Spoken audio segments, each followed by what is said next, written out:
I don't know what you thought when I said that we were going to spend summer in the Psalms. Maybe you thought it was going to be just a kind of light and airy series, because let's see, the Psalms are just full of praise and exciting things. But this morning we're looking at a Psalm of Lament. And a third of the Psalms enter into this category. It's dark. Many of them are depressing. Many of them find the writer in a place of despondency. And yet, I don't know about you, but I have found these Psalms to be incredibly helpful. And my prayer is that this morning, you too might find them helpful. Because even in the dark and the depressing places, God longs to speak. Like I said, I talked about how the Psalms give us a voice, how they help us to know what to say or how to pray. Again, the Psalms help us. Maybe you're sitting there thinking, well, I thought the Christian life was supposed to be about victory, that we're supposed to have joy, joy, joy, joy down in my heart. Where? Down in my heart, right? But the problem is we don't always have the joy, joy, joy, do we? Maybe you're thinking, well, in those moments, we just need to pull up our bootstraps and get on with it. We just need to push through. We just need to, make it happen. We have to claim it because joy is a decision. But again, there are times when that is beyond difficult. Times when the waves of pain and hurt, well, they knock you off your balance. And just about the time that you regain your foothold, another wave hits you. I can't tell you how many times in my pastoral ministry I have sat with a family as they dealt with blow after blow after blow after blow. I think of some of the testimonies that we heard just a couple of weeks ago. I think about Beatrice having to say goodbye to her husband and never knowing if she would see him again. I think about Steve sharing about Leah, or Julie about having experienced all of this loss in her life only to have their pet, their dog, cruelly murdered, and taken this violent death. I think of some of you who are dealing with challenges that are beyond the pale today. And if that's not enough, it's something else, isn't it? Something else that comes. It's a word, a note from the doctor, an unexpected bill, a stroke, a hurtful word from someone that you thought you could trust. I remember sitting in my office in my previous assignment in Woodlands, Texas, listening to a lady share about how some of her closest friends had died that morning on the freeway, on the motorway. A reckless driver had just plowed into their car and had killed the mom, the dad, the older brother, the older sister, and a 2-year-old little baby girl was left. She'll be without her parents, without her family. Where's the sense in that? How do you process that?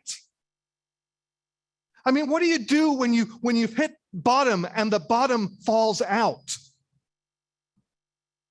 What do you do when everything goes wrong at the worst possible moment? I mean, we in the church, we're so good at saying, just trust God. He's got this, he's got you.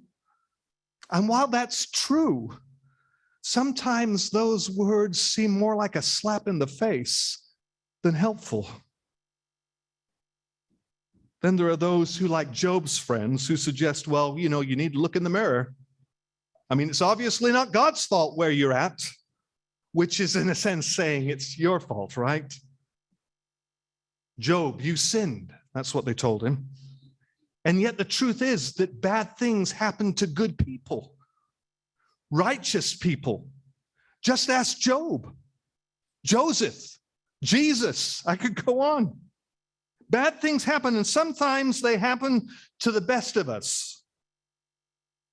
I remember friends who lived in Southern California when we first moved to the States from England. They were pillars in the church where my dad was pastoring. They loved people, they loved the church, they gave their lives in the service of God. He got cancer and died. Their youngest son committed suicide.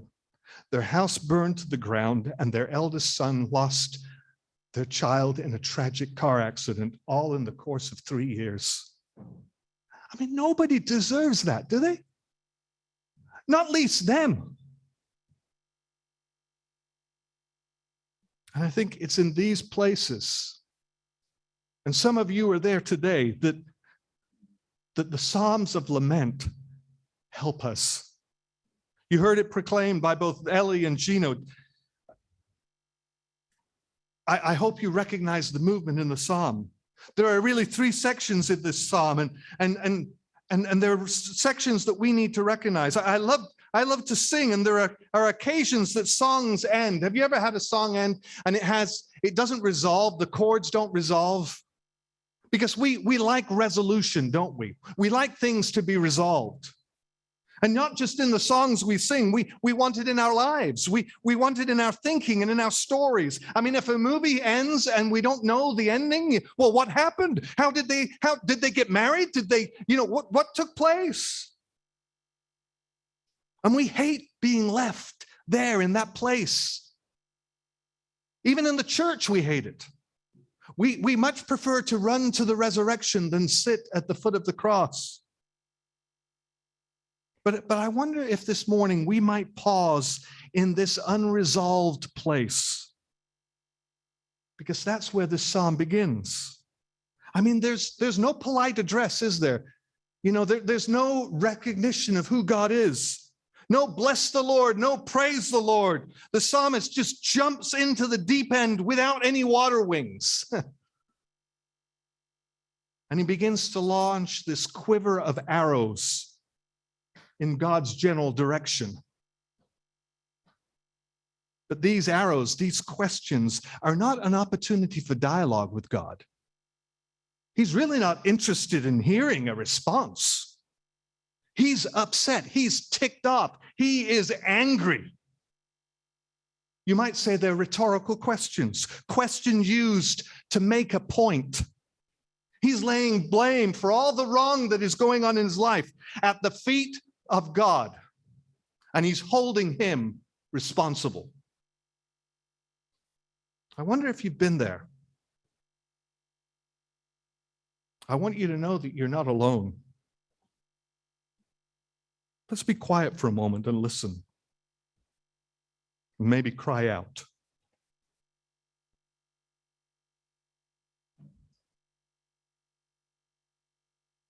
Lord, how many are my enemies? How many rise up against me? Many are saying to me, God will not deliver you.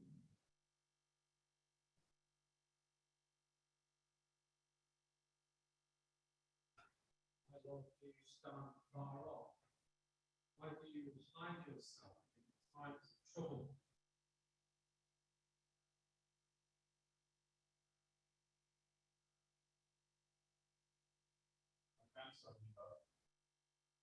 Why did you walk out on me? Why am I not facing the wall? Lift my hands over the salvation.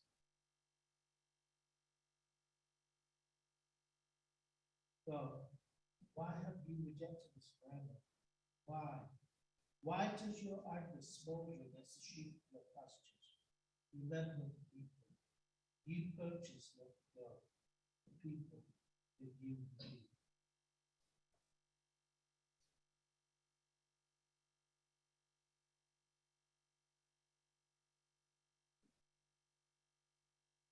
How long will the enemy mock you, God? Will the foe revile your name forever? Why do you hold back your hand, your right?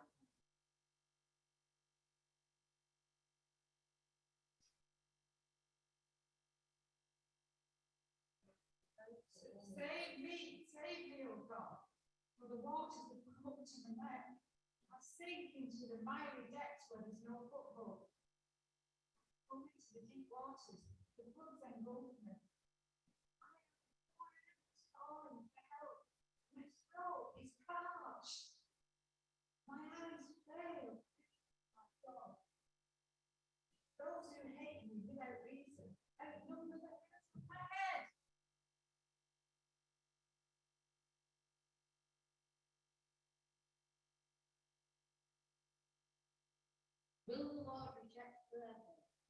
will he never show his favour again? Has his unfailing love vanished forever? Has his promise failed for all time?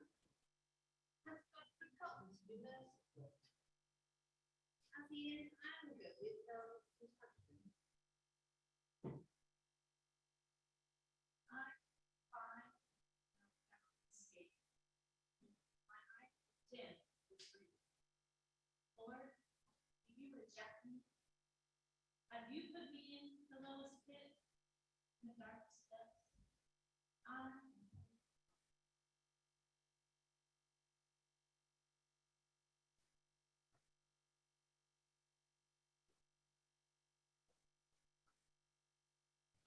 You know, in each of those laments, the blame's clearly squarely laid at the foot of God. I wonder if you've ever been angry at God.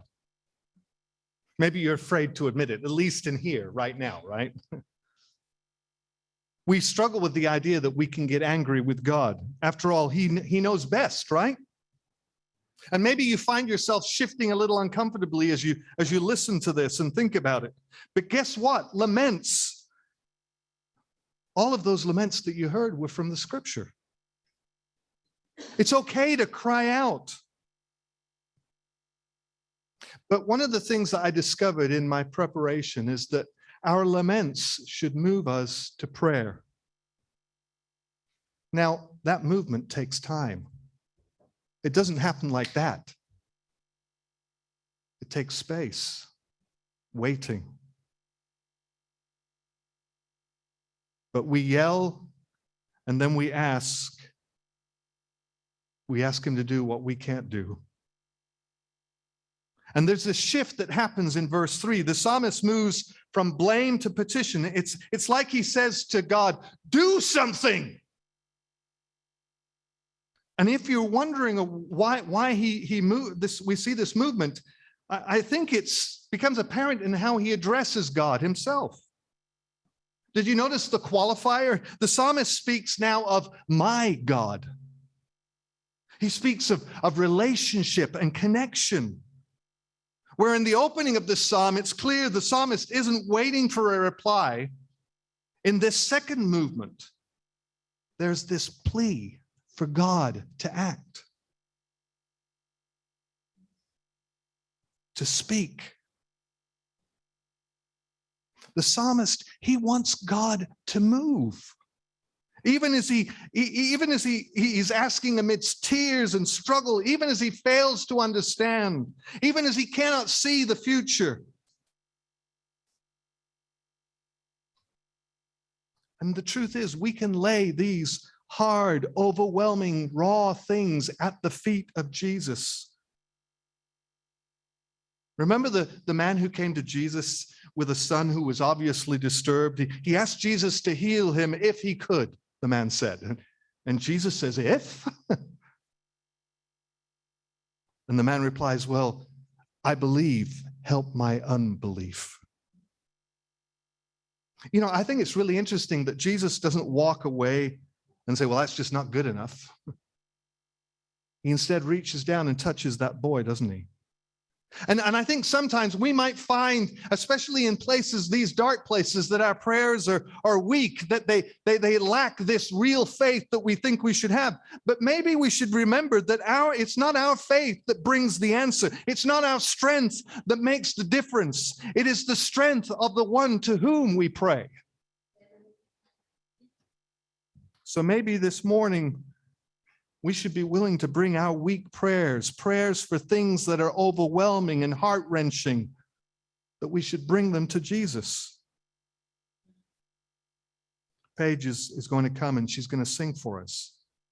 And as she sings, I wonder if we might pray. I wonder if you might make an altar right where you are for yourself. Or maybe you want to come. Maybe you want to come to a prayer station we have in this corner, and you'll find these tiles. And maybe you can find one of those pens, and you can write out a name or something that is heavy on your heart this morning that you want to bring to God. You can take this tile with you and carry it, take it home, or you can leave it there if you want. But let's just enter into this time of prayer as Paige sings. Listen to those words and allow God to speak to you where you are, and share from your heart your cries, your pain.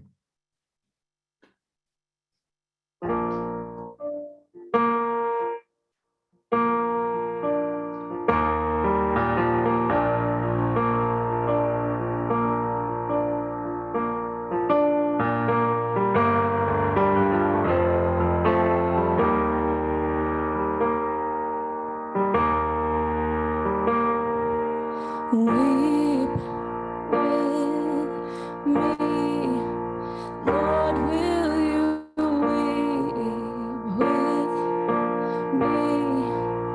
I don't need answers, all I need is to know that you care for me. Hear my plea. Are you even listening?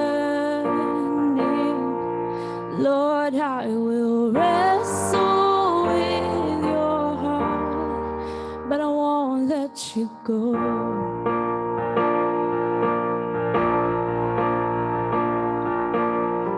You know I believe.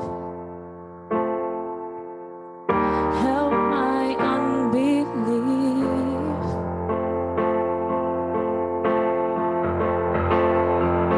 Yet I will praise you. Yet I will sing of your name. Here in the shadows, here I will offer my praise. What's true in the light is still true in the dark. You're good and you're kind and you care for this heart. Lord, I believe that you weep with me.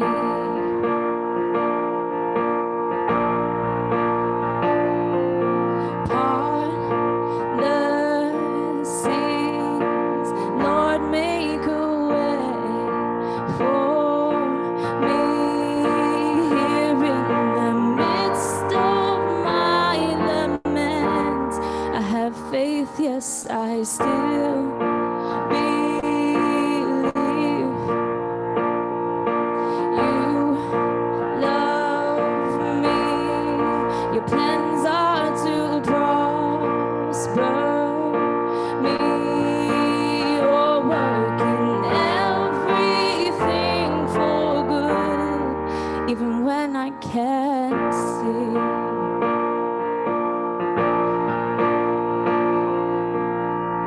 You know I believe. Help my unbelief. Yet I will praise you. Yet I will sing of your name. Here in the shadows, here I will offer my praise. What's true in the light is still true in the dark. You're good and you're kind and you care for this heart. Lord, I believe that you weep with me.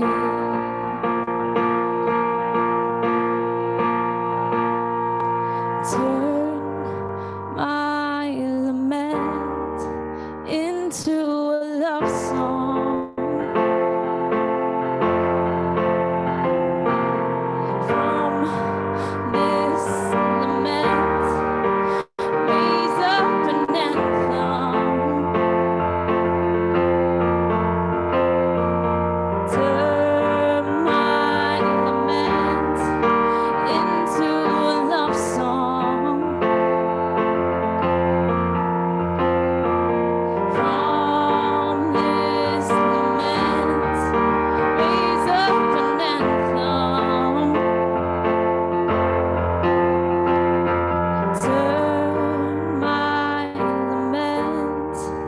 into a love song.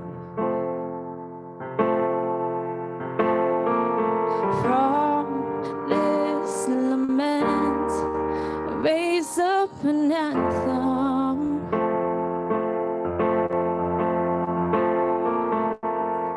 You know I believe. Help my unbelief. You know I believe. Help my unbelief. Yet I will praise you. Yet I will sing of your name. Here in the shadows, here I will offer my praise. What's true in the light is still true in the dark. You're good and you're kind and you care for this heart. Lord, I believe that you weep with me.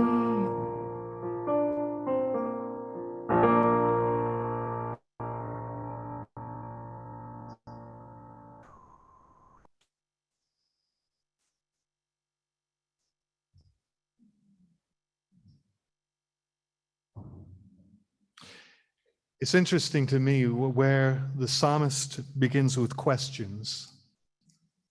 He ends this psalm with affirmations.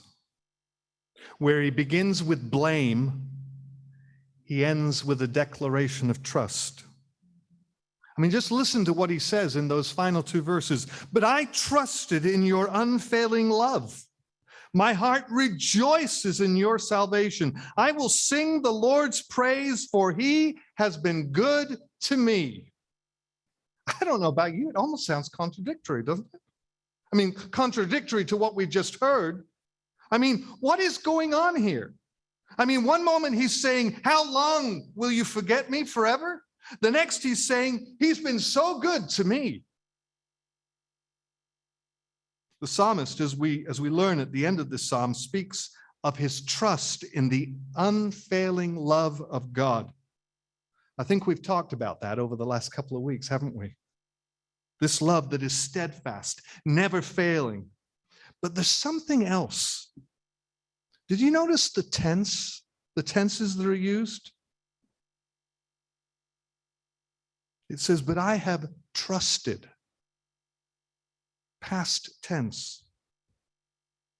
And then he goes on and uses in what in Hebrew is called a present future tense to speak of his heart rejoicing and his singing. In this prayer, the psalmist's trust is not the result of the prayer, but it's its genesis. In other words, it was from his trust in God's steadfast, unfailing, never-ending love that he could speak as he does to God. Did you hear what I'm saying? It was from his trust in the unfailing love of God that he could yell at God, that he could cry out to God, that he could pray to God. I mean, go back to what the psalmist initially shares with God. I mean, you can't really sugarcoat it, can you? Well, he's really not saying that God's absent from his life. He's really not suggesting that God has abandoned him, when that is exactly what he's saying. It's true, the psalmist is accusing God of not being where he should be. But think about this. This prayer flows from the reality that he expresses in these words that speak of God's covenantal, steadfast, everlasting love. And I think we should pray with the same kind of honesty, because I think our God can handle it, because his steadfast love endures forever. He can handle your anger. He can handle your frustration, your tears, your questions, your sorrow. Remember Jesus hanging on the cross, speaking to his Father? What did he say? My God, why have you forsaken me? David in the Psalms suggests the same. And God can handle our grief. He can handle our anger. He can handle our questions. How do I know? Because his steadfast love endures forever. Because he loves us. Not when we say the right things, but even when we yell at him. And often when we're the ones who are not yelling, we expect the ones who are to get past it a little quicker than they do, right? But I'd remind you that our God is patient. And we should be patient with them and with ourselves. But having said that, we do see that there is this move from lament to petition to trust. And my prayer is this morning that we would see the truth of that for our lives. This psalm is in 3 parts. He blames him. He asks him to do something. And then he declares, but I've trusted you all along. And I know that you're good. Because we can trust in the goodness of God. And so I wonder this morning if we might join with David and express our trust in the never failing love of God, in the goodness of God.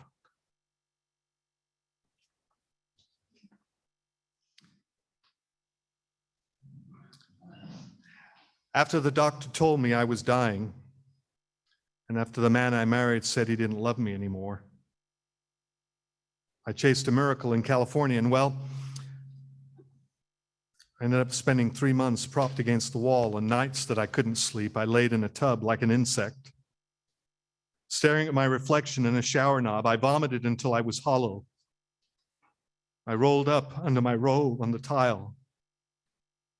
The bathroom floor became my place to hide, where I could scream and be ugly, where I could sob and spit and eventually doze off, happy to be asleep even with my head on the toilet.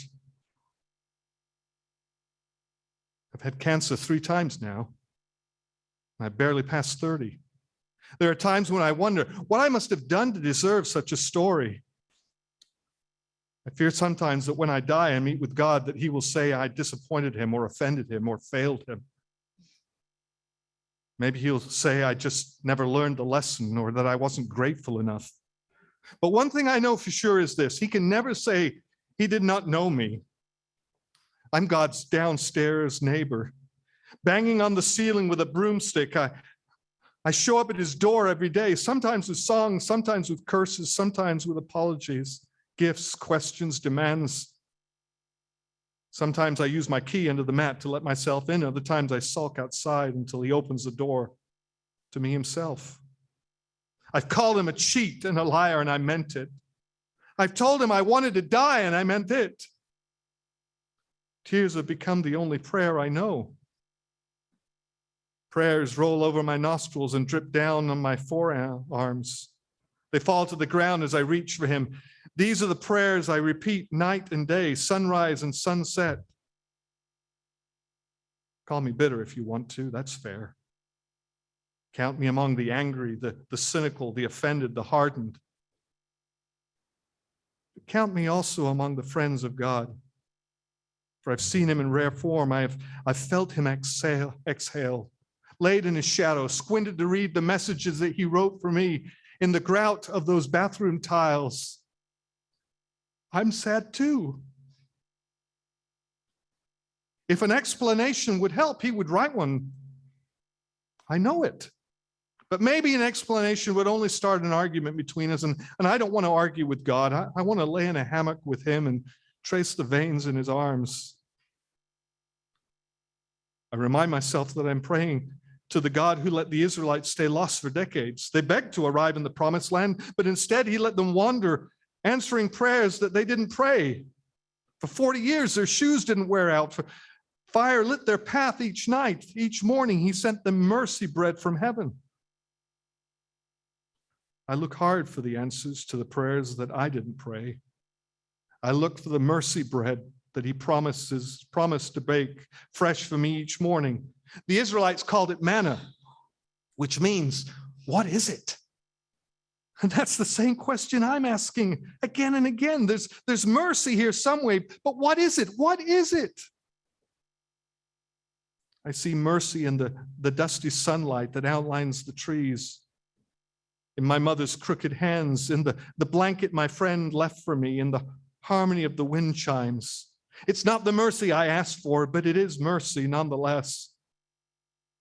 And I learn a new prayer. Thank you. It's a prayer I don't mean yet, but will repeat until I do. Call me cursed, call me lost, call me scorned, but that's not all. Call me chosen, blessed, sought after. Call me the one who God whispers his secrets to. I'm the one whose belly is filled with loaves of mercy that were hidden for me.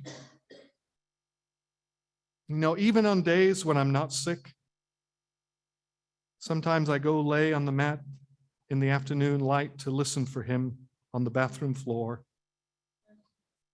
I know it sounds crazy and I can't really explain it, but God is there. If you can't see him, look lower.